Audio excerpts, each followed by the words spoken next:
Hey Campoholics, today is Preventive Maintenance Day. This is our Grand Design Momentum 395M. It's a 2020 model. Today we are going to open this up. I do this about every 3 months. Crawl inside, take a look around, and check for leaks. So I'm going to take you with me, and then we'll go on the other side and empty the hot water heater and clean it out.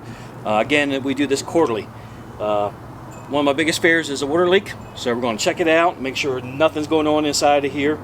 Here we go. I'm Missy. I'm Mike. And we're the Campoholics!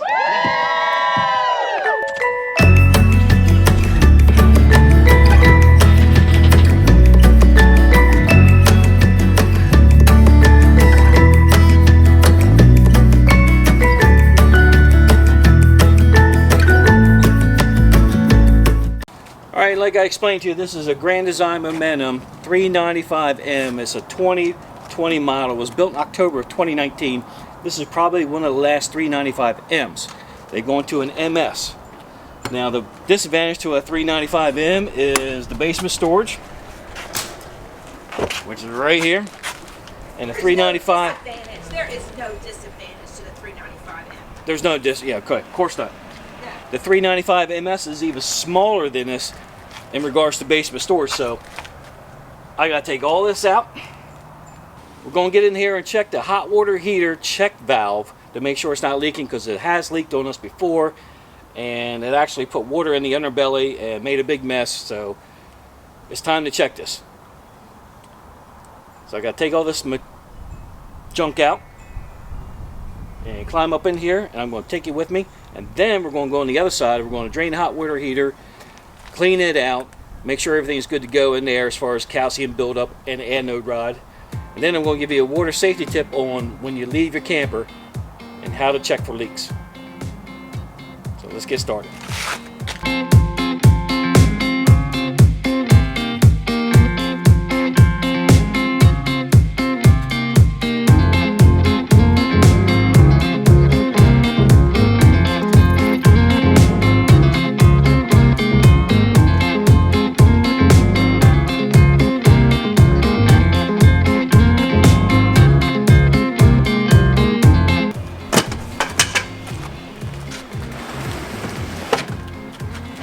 Full-time life, baby. Full-time RV life.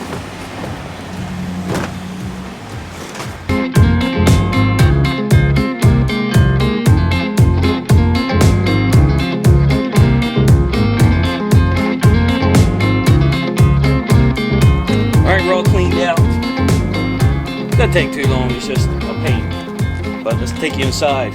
We'll switch to the GoPro, I'm going to take you inside. Alright, I'll put a link up in the corner here, but I put this plexiglass observation window in when we first got the unit so I can peek inside and see what's going on. But I'm going to get a little bit more in depth. The water heater's over here, so I got to get in there a little bit deeper to see what to inspect it, to see what's happening inside there and make sure we don't have any leaks.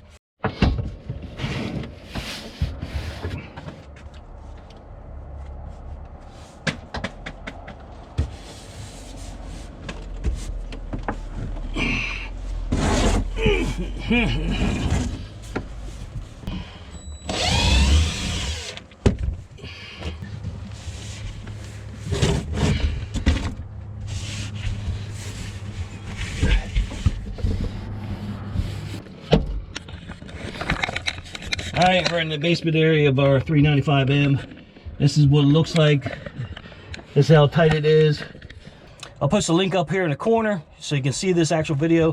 I made this little pan and put the water pump in the pan, so if the water pump fails, it'll fill up the pan first before it floods the place and sound this alarm. Alright, this is the watchdog water alarm. We'll see if the batteries are still good. See that? Water hits it and she goes off. Makes a nice audible alarm. Alright, so this is what I'm looking for with the water heater. Again, these are the plastic fittings. We're looking for corrosion, any type of leak right here. It leaked on the bottom before, and there's still plastic down there, plastic connection. Hopefully you can see it.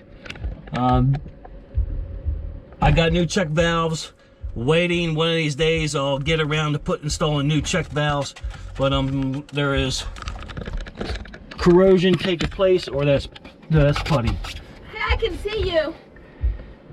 That's putty. I can see you. See me where? I can see you from the vent. Oh, over Hey, there. let me tell you something. You gotta feel that air coming in here. She's back there. I'm in the house. She in the house. So what I'm looking for again is any type of water here on the floor. It's dusty, so that's a good thing. I'm not going. The dust would show a water droplet easier, as you can see the old ones down there. Okay. But I'm also checking here your plumbing drains. There's from the shower tub. Make sure nothing is leaking. I see no drips. Nothing, everything's dry. That's a beautiful thing. And there's our toilet. In the sink, I see nothing leaking down there. I'm looking at the floor over here. Well, isn't this fun, guys? Isn't it fun? And I see nothing wet. So that's a good thing. So our inspection in here is complete. Hey, wait a minute. I see no leaks. And Missy keeps interrupting me. Yes, dear. Can you see my look where that vent tubing that is that silver stuff called ducting go? Yes, what about it? But can you see my finger? Because there's a big old hole that I can see. I mean, like it's a big clear rodent hole. Can you see my fingers? No, I can't see your fingers, hon. Okay? Can't see your fingers. No, I don't, so I have to come in there and look. All right. I can't see your fingers Well, on this side of the while tube. you're underneath there, you might want to patch that because it's a perfect. I can't see it from here. Oh, I can see in there. Okay, so then it must be on that side. Nope, I can see in there. It must be on that side because there's nothing, no hole on this I'll side. show it to you. Okay, you show it to me, honey. I'm looking for the battery still. And before we get out of here, I see no drips from the Nullis panel. The back of the Nullis panel, so that's a good thing. All right, we're all inspected in here. I feel comfortable about it now for a little bit longer. And we're gonna go outside and empty the hot water heater and drain it and clean it out and fill her back up. All right, part of our quarterly maintenance is, again, to empty this hot water heater, get all the calcium out that's built up in the heater. First thing you want to do is turn the water heater off. So what I've done, there's your switch right here. This is a 12-gallon water heater. Second thing you want to do is relieve the pressure, because it's under pressure because it's boiling in there. It's hot. It's hot water.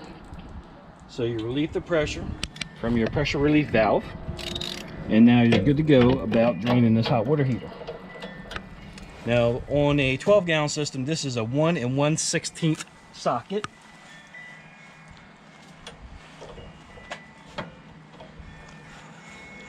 And just slowly take it on out, because it's going to come out. You got 12 gallons of water here. So be prepared. You see the water's kind of white from the calcium. Like milky. Yep.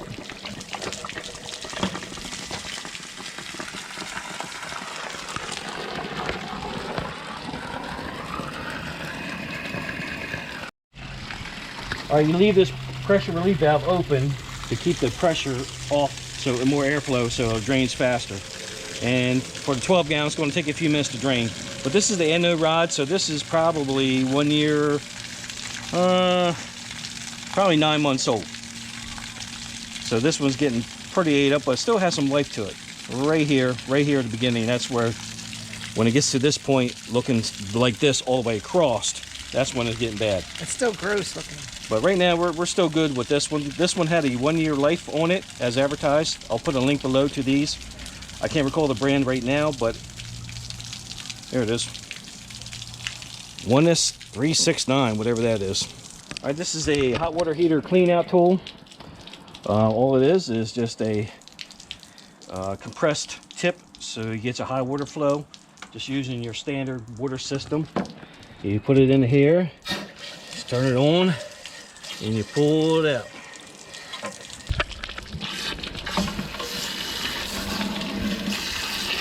So as you can see, it's got some good compression in that hose right there. So that's how you clean out your hot water heater. And check on the anode rod. I'm simply just going to put this back in.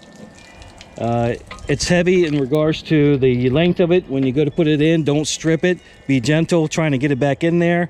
Just take your time, because you don't want to strip this connection, because you have a lot of counterweight on the opposite end of this anode rod, and therefore it wants to fight you as you try to put it back in. But just be careful with it. Start it with your hand and then go ahead and tighten it up later. So we're just going to slightly do a hand tight, not too tight. We don't want to break anything. We're going to fill it up with water and check on it. All right, as you fill your water heater back up, you want to do your pressure relief valve. Again, hit that, getting the air out so it will fill up nice and easily, not be compressed by air in the system. All right, our tank is filling back up. All the air is pretty much out of it. You can hear the air coming out. And we got our 12 gallons in the water tank, so we're just going to let this flow for a minute. Work out any air, any kinks. All right, we know we're full. We'll turn the unit back on. And that's how you clean out your hot water heater. Again, we do this every 3 months to keep everything maintained and rolling good. All right, Campoholics, so here's your tip. Anytime you leave the camper, always turn your water off. Of course, you can turn it off here at the spigot, or if you got a disconnect right there, you can turn that off. But let's say you're gone for 4, 5, 6 hours, whatever you're doing for the day, you're out in the town. An easy way to do this, if you have a pressure gauge, you can see if you lost any pressure, indicating there might be a leak in the system somewhere. Or if you don't have a pressure gauge, just come feel the hose. If the hose is still tight, it's still maintaining pressure, you don't have a leak inside. That's what we do when we go anywhere. We turn this water off, because we've had a leak before at the flush pedal of the toilet, and it filled the bathroom up in our reflection. So whenever we leave, we turn this water off right there. And when I come back, I check to see if I've lost pressure. You know, you might lose a pound or two due to evaporation or something from the hose or what have you.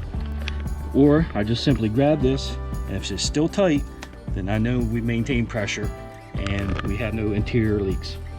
So that's my Campoholic tip for you on how to check to see if you have a water leak in your system. So thanks for watching. Give this video a thumbs up. Subscribe to the channel.